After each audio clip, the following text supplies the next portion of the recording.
आतंकियों ने मेजर मोहित शर्मा को घेर लिया था। बंकर के अंदर का तापमान अचानक बढ़ गया था। बंदूक की नाल उनकी कनपटी पर ठंडी और सख्त महसूस हो रही थी।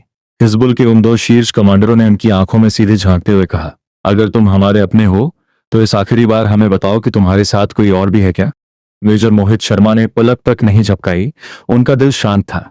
उन्होंने एक ठंडी मुस्कान के साथ जवाब दिया, मैं तो पहले ही कह चुका हूं, अगर मुझे मरना ही है तो कम से कम अपने मिशन को पूरा करने के बाद मरना चाहता हूं।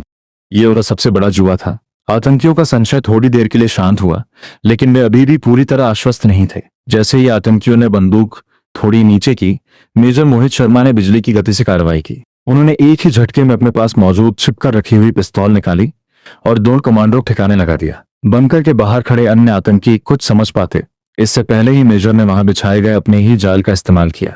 उन्होंने बंकर में मौजूद विस्फोटक सामग्री को सक्रिय कर दिया और बाहर निकलकर एक सुरक्षित दूरी से धमाका कर दिया।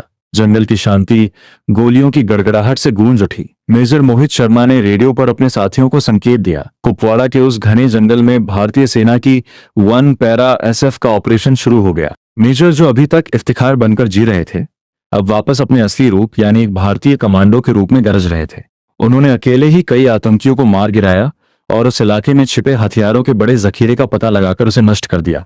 यह ऑपरेशन सिर्फ एक जीत नहीं थी, बल्कि यह मेजर मोहित शर्मा के अदम्य साहस और चतुराई का एक ऐसा उदाहरण था जिसने न केवल हिजबुल मुजाहिदीन के नेटवर्क को तहस नहस कर दिया, बल्कि दुश्मन के मन में भारतीय सेना का ऐसा खौफ बैठा दिया जो सालों तक कायम रहा। मेजर मोहित शर्मा ने साबित कर दिया था कि एक असली सैनिक के लिए देश की रक्षा केवल सीमा पर खड़े रहकर नहीं, बल्कि दुश्मन की मान में घुसकर उसे जड़ से उखाड़ फेंकने में भी है।